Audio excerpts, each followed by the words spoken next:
Today I am gonna pull a prank on my mom. मेरी mummy को chocolate बहुत खाना पसंद है, इसीलिए आज मैं अपने ऑफिस से ये सार कैंडी लेके आई हूँ। ये बहुत बहुत ख़तरनाक है भाई, इतना खट्टा है, इतना खट्टा है, मतलब मैं खा के बेहोश हो गई थी।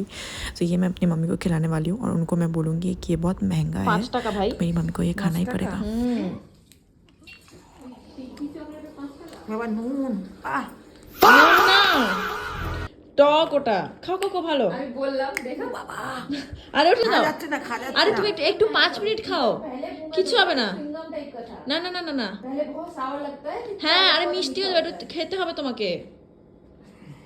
সরি এটা তো 5 টাকার চকলেট, আমাকে জানটা মেরে দিবে।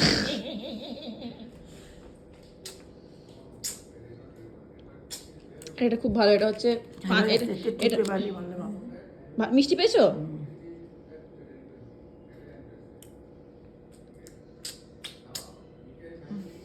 এবার ছাড় বাজারে, এবার ওই জন্য তো নিচ্ছে মিক্স করে খাও ঠিক আছে দুটো এটা আইসক্রিম আর এটা মিক্স করে